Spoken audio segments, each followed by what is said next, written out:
谁有？我比谁有？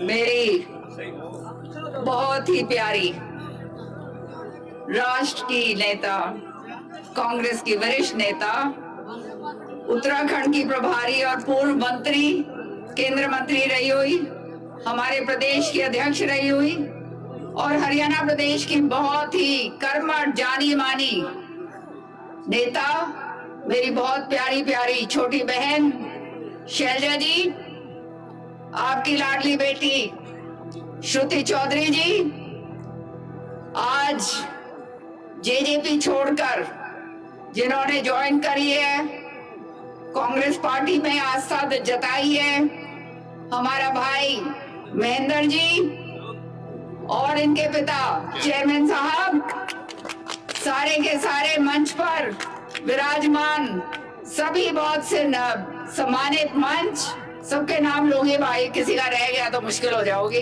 हमने बेरा तो क्योंकि मैं खड़ी मुश्किल, बहुत बढ़िया बात भाई जाता भाई। रात हो गई है, 8 बजे से भी ऊपर, मेरे ख्याल में 9 बज रहे हैं, काफी देर से आप लोग 5 घंटे हम लोग लेट चल रहे हैं। तहे दिल से मैं आपका धन्यवाद करती हूँ कि इतनी देर रात भी आप लोगों ने, जो ये कड़ाके की ठंड के अंदर आप यहाँ खड़े हो, नतमस्तक होकर मैं आपको प्रणाम करती हूँ। और ये जो यात्रा निकल रही, ये न्याय यात्रा जो हमने निकाली, शैलजा जी ने, मैंने, रणदीप जी ने, ये शुरुआत हमने अभी हिसार से करी, आज चौथा दिन है। जिस तरह से लोग जोश के साथ उमड़ रहे हैं, जो उमंग उनके अंदर है, और रात को 12-12 बजे तक कड़कती ठंड में भपकता, ये कितना जबरदस्त तरीके से, ये लाइट में देखो ओस पड़ रही है, धुंध हो रही है, और लेकिन फिर भी आप डटे हो। ये प्रमाण है बदलाव का, ये आगाज है एक नया समय का, और वो बदलाव आप लोग लेकर आओगे, ये बदलाव आपके जरिए आएगा, तो तैयार हो जाओ, वो समय दूर नहीं। हम लोगों ने देख लिया हालात क्या हुए हैं पिछले 10 साल में, बद से बदतर। हमारा जो हरियाणा है, ये कृषि प्रधान प्रदेश, आज कृषि पूरी तरह से पिट गया। दुख होता है जब पता चलता है कि किस तरह से किसानों का जेब काटी जाती। जो कट्टा जो है 50 किलो का हुआ करता था डीएपी का, वो 10 किलो काट के 40 किलो कर दिया नहीं कर दिया? महंगाई इतनी कर दी, किसान के उपकरणों के ऊपर जीएसटी ला दी। कट्टा अगर देंगे डीएपी का तो साथ में कुछ नैनो सौदा भी को के मैं दे आया भाई, ऐसा ही होता है ना। तो मतलब जबरन हर तरीके से आपका नाश करा जा रहा है। मुआवजा जो है जितना मिलना चाहिए मिलता नहीं, सारा केसीसी कार्ड से जो है जबरन जो है पैसे कटते हैं, ऐसे ही होता है ना भाई। और जो हमारा हक है, जो अधिकार है, वो मिलेगा नहीं। जो कहा था 3 काले कानून थोपे पहले तो किसानों के ऊपर, किसानों ने लड़ाई लड़ी, 1 साल से ज्यादा बैठे, शहादत दी 700 से ज्यादा किसान भाइयों ने। और दुर्भाग्य की बात है कि इस इलाके का मंत्री ने मजाक उड़ाया किसानों की शहादत पे और कहा ये तो आतंकवादी है। ये किसान थोड़ना है, ये आतंकवादी हैं और मरते हैं तो यूं ही मरते हैं। इसी तरह की कोई बात करी थी नहीं करी थी? हाँ, वो भान बेटियों वाली बात बाद में आई थी, पहले तो यही शुरुआत करी थी। महिलाओं के बारे में तो जो अच्छी टिप्पणी करी थी वो सब जानते ही हैं।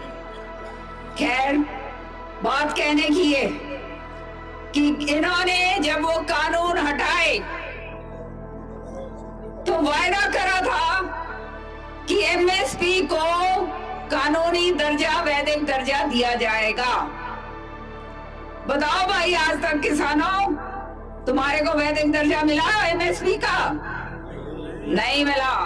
विधानसभा में मैंने ये बात उठाई जोर शोर से प्रस्ताव पारित करवाया, वहां पर मैंने प्रस्ताव जो है प्रस्तुत करा कि ये जो है केंद्र सरकार में आपकी डबल इंजन सरकार है, यहाँ भी सरकार है और वहां भी सरकार है, तो आप यहाँ से प्रस्ताव पारित करके भिजवाओ सर्वसम्मति से कि किसान भाइयों को उनकी एमएसपी का दर्जा मिले, और भाई जब अगर एमएसपी पूरी ना मिले तो उसके खिलाफ कार्रवाई करी जाए।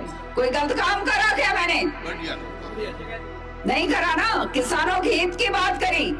लेकिन इन्होंने क्या करा, उठा के भगा दिया प्रस्ताव बाहर, हंसने लग गए। ये प्रस्ताव हम असेंबली में पारित नहीं होने देंगे। तो ये किसान विरोधी सरकार है, याद रखना। और हमारा कृषि जो है यहाँ पर आम आदमी कौन है भाई? कृषि है ना, सारे के सारे हमारे किसान भाई हैं। और फिर ये मंत्री कहते हैं मैं किसान का बेटा हूं। शर्म आती है मुझे। कम से कम वहां पर ये बात कहनी चाहिए थी कि इसको पारित करो, सर्वसम्मति से पारित करके भेजो केंद्र के अंदर कि इसको कानूनी दर्जा दिया जाए, जो तुमने हमारे को वायदा करा था वो हमारे को मिले। लेकिन आज तक वो बात नहीं हुई। हर तरीके से जुमला और झूठ बोलते हैं और वो ही इनके पास बात नहीं। 15 लाख से शुरुआत करी थी, मेरी माताएं बहनें बैठी हैं यहाँ। खाते में पैसा आया क्या था रे? 15 लाख किसी के खाते में तो आया होगा। सारी बाज के जो है सारे थम्बी बाज रहे थे भाई, सारे के सारे वो खुलवान खातर बाज रहे थे ना। सबने अपने खुलवाए खाते, बाद में खाते बंद करवान खातर भी फीसे देने पड़े। इसी बात हुई थी ना, वो तो हुआ नहीं। सारे पीछे जरूर काट लिए भाई काला धन के, कि जो दबा के धर रही थी ना, बचा के मेहनत का पैसा, वो भी थाली लोकड़ में से कमा दिया, निकाल दिया नहीं निकाल दिया। तो याद रखियो इन सारी चीजों में। आज जो है बेरोजगारी का आलम, हर तरीके से लोग त्रस्त, कानून व्यवस्था विफल हो गई, भ्रष्टाचार चरम सीमा पे है। अभी एक भ्रष्टाचार हुआ है किसान भाइयों का, जो एफपीओ है, दे रहे कि हमने जो सब्सिडी मिलती है उसके ऊपर जो है करोड़ों रुपए का जो है पैसे खा गए। दे रहे भाई किसी ने अड़े, वो एक ने दे रहा है। सीबीआई का केस उस पे दर्ज हो रहे हैं, लेकिन जो असली मगरमच्छ हैं जिनके कारण ये हो रहा है उनको नहीं पकड़ा जाता। ये सारी बातें हैं, कहने के लिए तो बहुत सारी बातें, लेकिन रात का टाइम है, आगे और भी प्रोग्राम है, जाना है भाई। और फिर शैलजा जी को दिल्ली भी जाना है। तो मैं हमेशा कहती हूँ मैं 2 मिनट बोलूंगी और बोल देती हूँ मैं 20 मिनट। पर अब क्या करें, जब जनता को देखती हूँ तो भाई मेरा भी खून जो है शेर से सवा शेर हो जाता है। और भाई जब ये बहनें दिखती है ना रात के टाइम, तो भाई फिर तो मेरा न्यू जी को करता है कि मैं मेरी सारी जितनी ठंड है ना वो सारी ठंड उतर जाती है भाई, सच्चाई है। तो मैं आज महेंद्र जी ने और इनके साथियों ने, इनके पिताजी ने विधिवत कांग्रेस पार्टी को ज्वाइन करा है। और मैं विश्वास दिलाती हूँ महेंद्र आपको कि आप जैसे कर्मठ लोग हमारे साथ जुड़ रहे हैं, कभी भी आपको नाक नीचा नहीं होने देंगे। आने वाले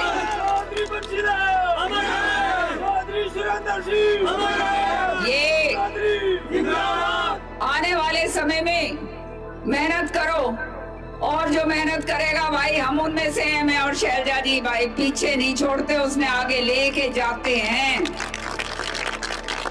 काम करने वाला चाहिए, मेहनत करने वाला चाहिए, उसको बढ़ाएंगे आगे हम।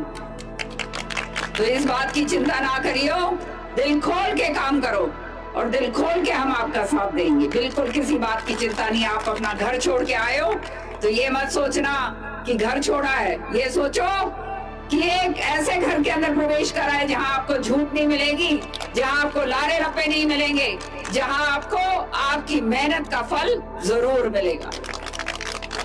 तो अंत में एक ही बात कहूंगी, ये चौधरी बंसीलाल जी का इलाका है भाई। ओबरा में खड़े हैं, रात का टाइम है, अंधेरा हो रहा है और कड़कती ठंड है, बदलाव का समय है। सारे तैयार हो भाई सारे। तो यहाँ आधे लोग रह गए, आधे चले गए, ये मुझे मालूम। तो आप लोग निकलो आप और सारी जगह जाके बताओ कि ये बदलाव करना पार्लियामेंट से शुरू होना चाहिए। सरकार तो हम बना लेंगे, लेकिन पार्लियामेंट से बदलाव अगले 2 महीने के अंदर अंदर पार्लियामेंट का चुनाव है।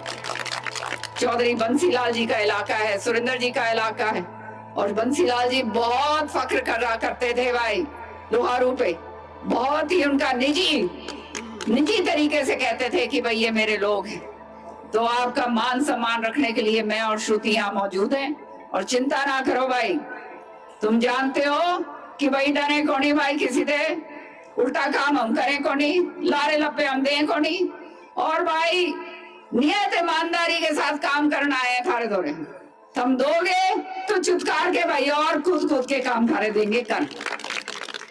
अब जो है मैं शैलजा जी को कहूंगी कि वो आए और अपनी बात यहाँ रखें, और उसके बाद एक बात और मैं कहूंगी कि निकल जाओ अब और अपनी जिम्मेवारी संभालो कि आने वाले टाइम में सबसे ज्यादा वोटों से लोहारू जिता के भेजे भाई। जब तो मैं मानूंगी कि हाँ भाई हमारे लोहारू के लोग सबसे नंबर 1 है। बहुत बहुत धन्यवाद। जय हिंद।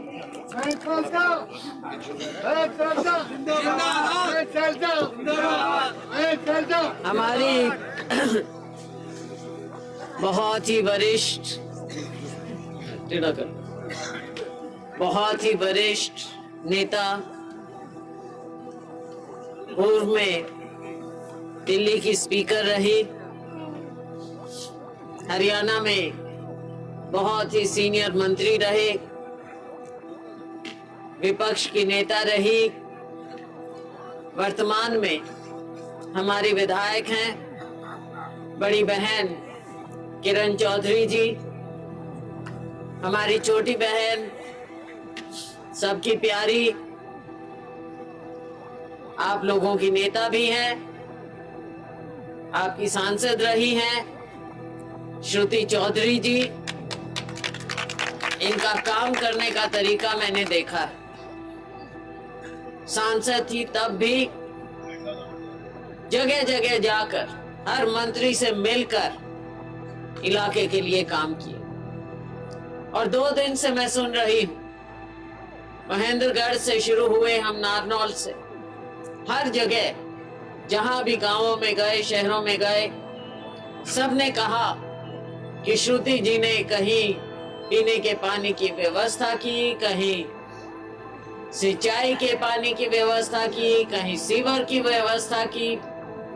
अभी लोग याद कर रहे हैं। और ये भी मैंने देखा है कि जब आपने भारतीय जनता पार्टी की बातों में आकर इन्हें वोट नहीं दिया, उसके बावजूद पिछले सालों में ये फिर भी उसी तरह से आपकी सेवा में लगी हुई। हमारी बहन के लिए, छोटी बहन के लिए ताली बजाओ। साथियों, ऐसे नुमाइंदे, ऐसे नेता रोज रोज नहीं मिलते, और इनके साथ इनकी विरासत है चौधरी बंसीलाल जी की, चौधरी सुरेंद्र सिंह जी की। इस विरासत को आप संभाल के रखिए। ऊंच नीच हो जाती, पहले जो भी हो गया गलती हो गई, लेकिन आगे आपने बचा कर रखना। मैं स्वागत करना चाहूंगी महेंद्र सिंह जी का, इनके पिताजी का, चेयरमैन साहब का, जो आज इन्होंने बड़ा सोच समझकर कांग्रेस पार्टी में प्रवेश किया। इनके बारे में पूरा इलाका जानता है। शुरू से ये लोकदल में रहे और लोकदल के स्तंभ रहे, पूरी तरह से समर्पित रहे। लेकिन साथियों, जब पार्टी ही खत्म हो जाए तो ये क्या करें। बहुत सोचकर इन्होंने, और मैं समझती हूँ कि जिस तरह से वहां समर्पित रहे, दुखी मन से इन्होंने वो पार्टी छोड़ी होगी, लेकिन कांग्रेस में आए हैं, नई आस्था जताई है इन्होंने। इनका स्वागत करते हुए मैं यही कहूंगी कि आपका जो चरित्र है उसके मुताबिक हम जानते हैं कि आप कांग्रेस में उसी निष्ठा से कार्य करेंगे, और हम भी आपको उसी तरह से कांग्रेस पार्टी में पूरा मान सम्मान देकर रखेंगे।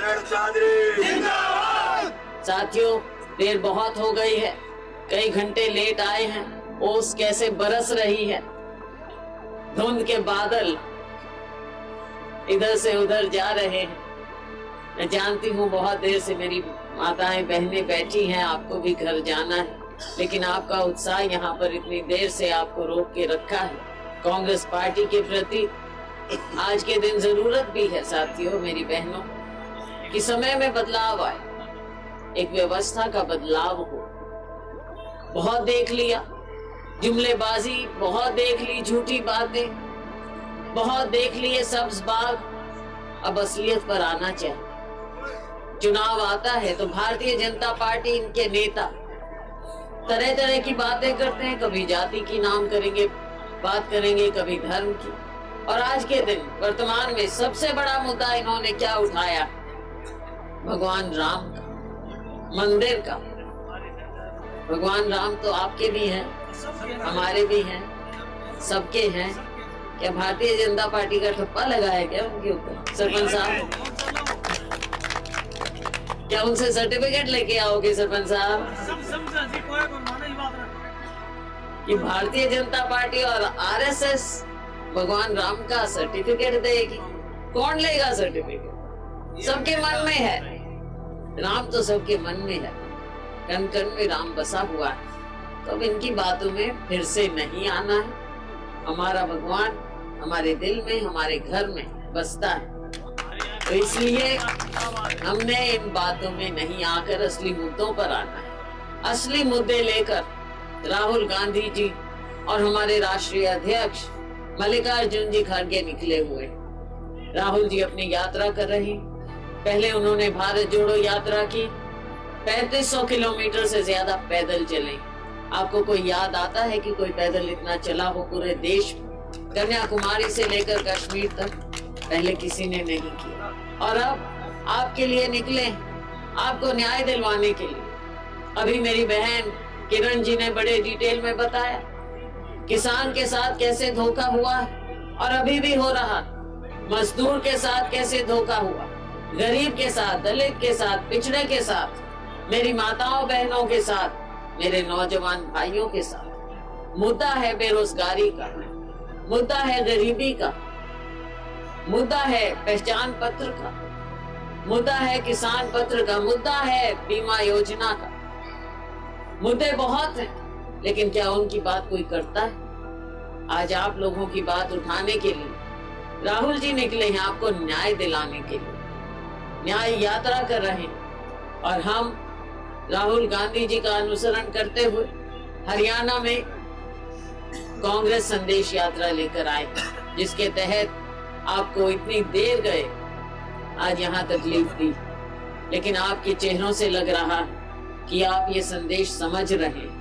आपके चेहरों से, इतनी हाजिरी से, इतनी देर गए, इतनी हाजिरी से लग रहा है कि अब समय का बदलाव आप चाहते हैं। तो साथियों, आइए आप सबको हम निमंत्रण देते हैं कि कांग्रेस पार्टी को मजबूत करें।